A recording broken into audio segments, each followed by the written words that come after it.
This is Clear Politics. Hello. In the U.S., Joe Biden's health is once again a hot topic. Allegedly, those close to him hid the truth about his condition for a long time, and the country was actually run not by the president, but by a Politburo. The investigation into the ex-president has stirred up American society. The sensational book Original Sin was written by American journalists from leading U.S. media outlets. In the foreword, the authors briefly outlined its main goal, to show the disturbing reality of what was happening in the White House.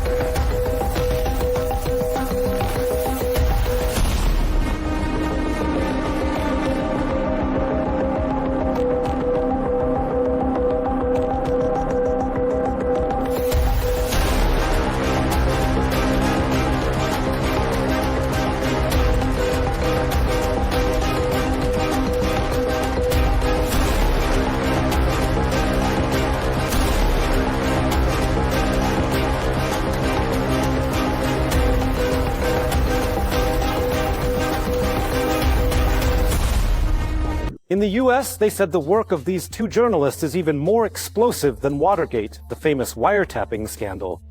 Today, we'll tell you who gathered the sensitive information and how.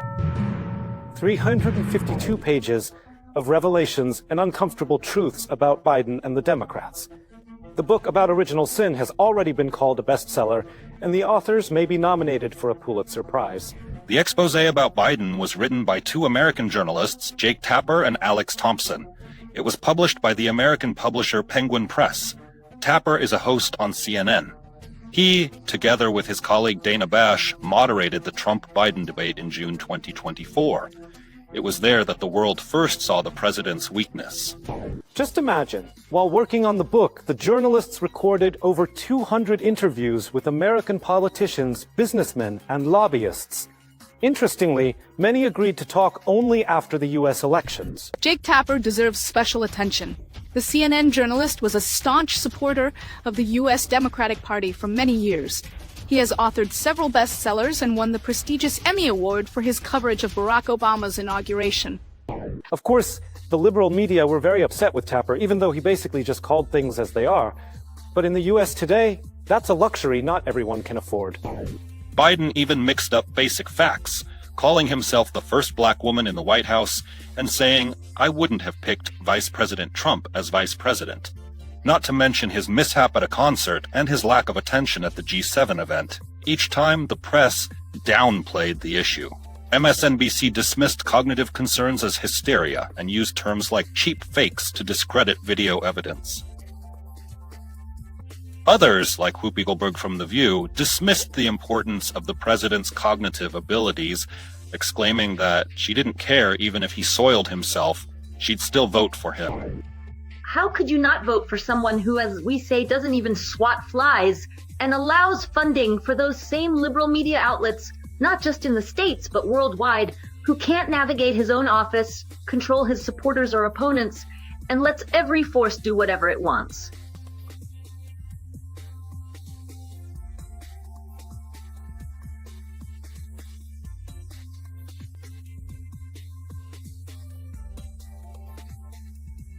Alex Thompson from Axios, of course, didn't have as many accolades as his co-author, but he worked as a political correspondent in the White House for many years.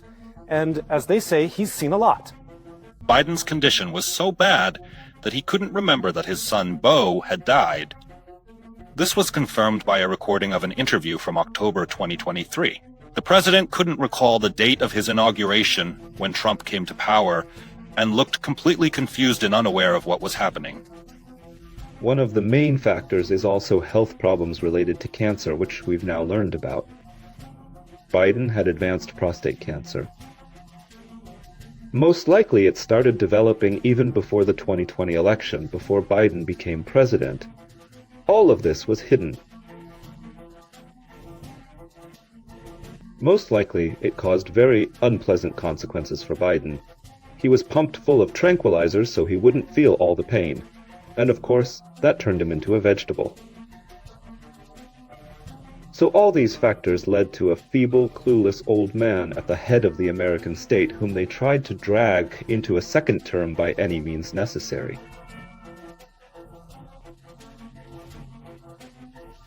And only at the last moment did they replace him with Kamala Harris.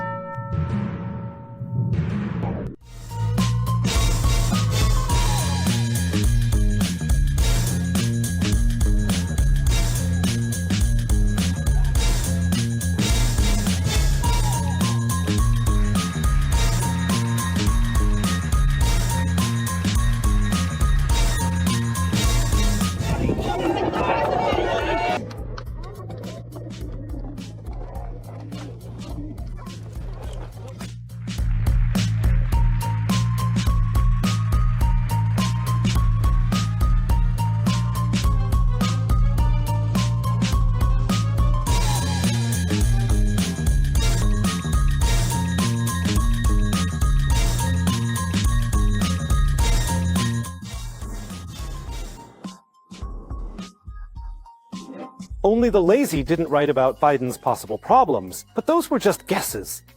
Although the American leader's behavior was increasingly troubling, slow speech, disorientation, slips of the tongue.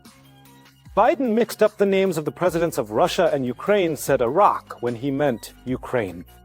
He couldn't walk down the stairs, shook hands with the heir, called Harris his boss. The Wall Street Journal, citing 45 sources from both parties, wrote in the summer of 2024 that Biden's condition was deteriorating. Even in 2023, during negotiations with Republicans on raising the national debt, Biden's behavior and grasp of details often changed. Some days he communicated freely, other days he mumbled and relied on notes, the paper wrote. Trump administration press secretary Caroline Leavitt later said the media hid Biden's true condition. And apparently his condition varied. U.S. Senator Josh Hawley said the White House leader sometimes couldn't even leave his own closet. Senator Josh Hawley, citing a Secret Service informant, said this on Fox News. A Secret Service agent told me that Biden would get lost in his own closet in the White House in the mornings. The man wanders the White House, unable to find his way out of his closet, the senator said. Hawley noted that all the information that has come out about Biden's condition during his time in office is outrageous, and the American government lied.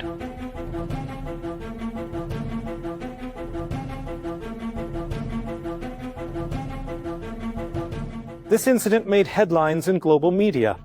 When Biden tripped over a sandbag on stage at the Air Force Academy, officials began changing protocols. For example, they looked for shorter routes to the microphone, required handrails by every step, and actively edited footage to hide slips. The book claims that by 2022, Biden was already forgetting the names of his closest aides. Joe Biden was forgetting the names of lawmakers, foreign dignitaries, and even longtime aides by the middle of his term. He was already showing signs of mental decline during his 2020 campaign, but the decline accelerated during his presidency, according to the New York Post, citing the book by Thompson and Tapper. According to the journalists, Biden's inner circle came up with various tricks to hide the president's real condition from the public. They minimized unscripted press interactions and brought a short staircase to Air Force One. And the daily agenda was discussed in a lighter schedule from 10 to 4. The book's authors claim that by 2024, Biden's staff didn't believe he could respond to any emergency if it happened in the middle of the night. The energy he once had at rallies and meetings with voters quickly faded. Even in the first months of Biden's presidency, they had to minimize the number of major interviews. Aides feared the boss would just fall apart. Behind closed doors, not everyone could understand his speech because it was so incoherent. Those close to the former American leader believe it wasn't just age, but also the trauma of losing his eldest son, Beau, in 2015. Beau Biden, like his father, was building a political career. He was twice elected Delaware Attorney General and aimed for the presidency. Hunter Biden also added fuel to the fire. His escapades nearly cost Biden the presidency in 2020. But the whole world already knew that the son liked alcohol, drugs, prostitutes, and profited from his father's influence. The politician's daughter Ashley also used drugs. In her diary, she wrote that before the debates, her father called her and, quote, cried on the phone. Given Biden's cognitive issues, his inner circle tried to find workarounds to speed up important decisions. For example, the president was offered only 2 options to choose from, or the daily briefing included the needed wording, hoping he'd just say yes. Biden's team started suspecting something was wrong even during the 2020 campaign. During the 2020 campaign, Biden was supposed to talk to voters on Zoom. Here's how Tapper and Thompson described the team's reaction to the footage. "These videos were terrible," said a senior Democrat. He couldn't follow the conversation at all. "They brought in a special team to edit the video so it could be shown at all, even if it ended up being just a few minutes. They had to get creative." But 2 Democrats brought in to work on the video were shocked. "I didn't think he could be president," said the second Democrat. After what they saw, they couldn't imagine how Biden could serve as president. These aren't isolated incidents. Doctors talked about it, and any reasonable viewer anywhere could see the man was in severe dementia.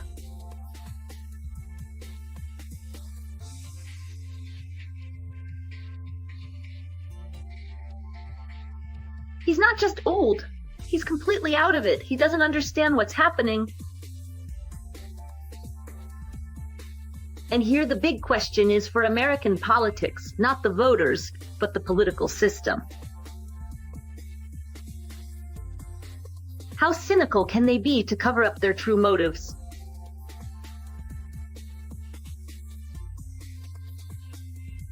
It got worse. But despite the obvious decline, Biden's dementia was carefully hidden from the public. Some Biden aides say cabinet meetings were always formal and dragged on. No one paid attention to his awkward remarks or the fact that he was using note cards more and more. One speechwriter compared it to an actor doing a bad accent in a movie. The Politburo demanded that speechwriters shorten the president's speeches. Some speeches were canceled altogether, according to the authors of Original Sin. For a while, Biden even stopped making regular public statements, sticking to written ones.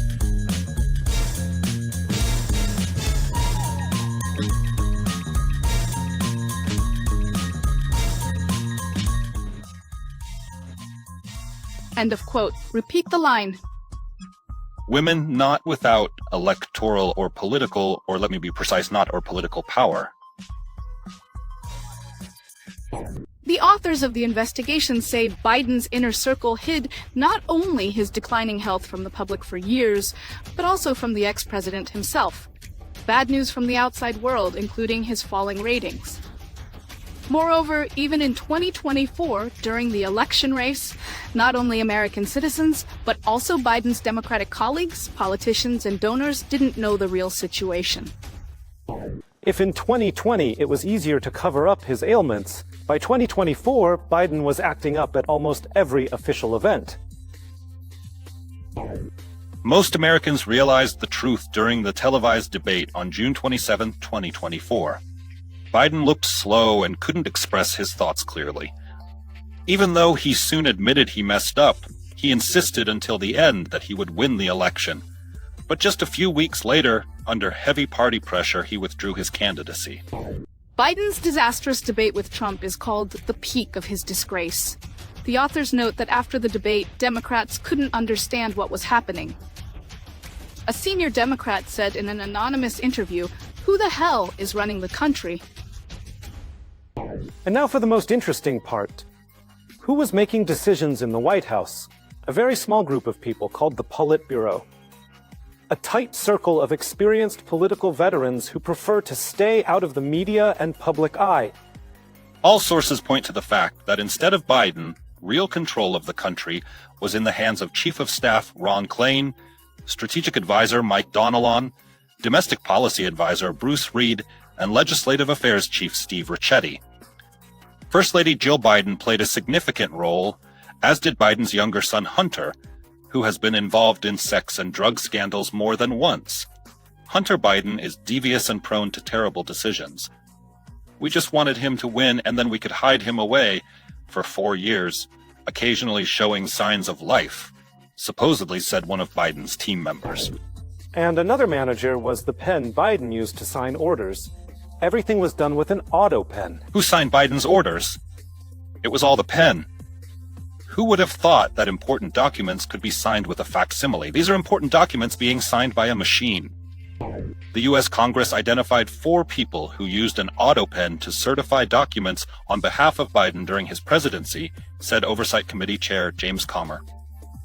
We identified 4 White House staffers who we believe took documents, put them in the auto pen, pressed start, and got Joe Biden's signature. Congress members intend to find out who gave these people such authority, and also to understand how the process worked for signing documents like pardons and executive orders of the head of state. Simply put, the sitting president was just a front or a puppet with real power behind the scenes. Shadowy figures used old Biden as a cover for their own dealings. It's just amazing how this could happen in one of the world's leading powers. The country was run by 5 people, and Joe Biden was at best the senior board member. A person familiar with the situation in the White House told Tapper and Thompson. His words were confirmed by one of the American ministers. I've never seen so many people have so much power before. You can always suspect journalists of bias and making things up. But Tapper and Thompson's book isn't the only major investigation into hiding information about Biden's health. Project Veritas staff secretly met with Democratic National Committee Deputy Chair David Hawk and former White House digital strategy staffer DeTyrion Jones.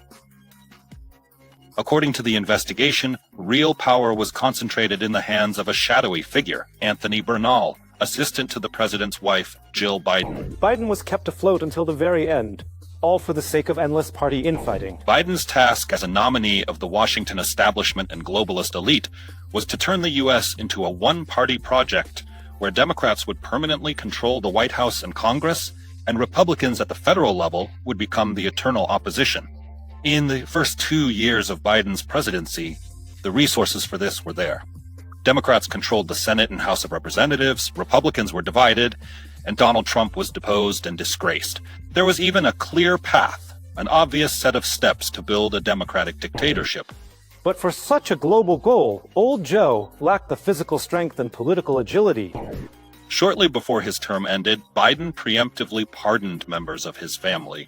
Earlier this month, it was revealed that Biden was diagnosed with prostate cancer at a stage when metastases were already affecting his bones. The American political world immediately began asking questions after the diagnosis was revealed. How could such an illness be missed in an American whose health is watched more closely than anyone else's in the country? Let's get back to the investigation. According to journalists, Politburo members also actively brought their friends and relatives to work in the White House. Of course, Biden's inner circle predictably denies much of what's written in the book. But Biden himself promised to beat up the authors of the investigation. And one more thing.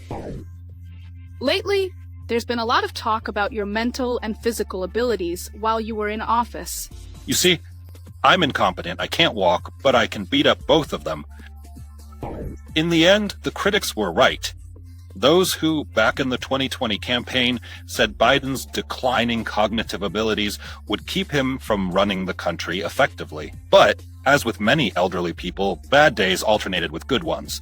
So by shielding the president from the outside world, the infamous liberal bureaucracy and Biden's family managed to hide what was at first considered unethical even to suspect. The president's human frailty. He ran the country from vacation, delayed important appointments for months, and gave rise to the mocking term Bidenisms. That's when you talk to empty space, forget the defense secretary's title, or mix up your sister and your wife. All that's left of the former lively and charismatic man, who could be tough and act like a godfather when needed, is a shell with transplanted hair. Meanwhile, the Senate took the investigation seriously. The Homeland Security Committee decided to find out who was really running the country instead of the president. Senator Eric Schmitt said there would even be a special hearing on the matter. Still, the fact remains, Biden became the oldest president in U.S. history. He left office at the age of 82. He spent 40% of his presidency officially on vacation. Goodbye.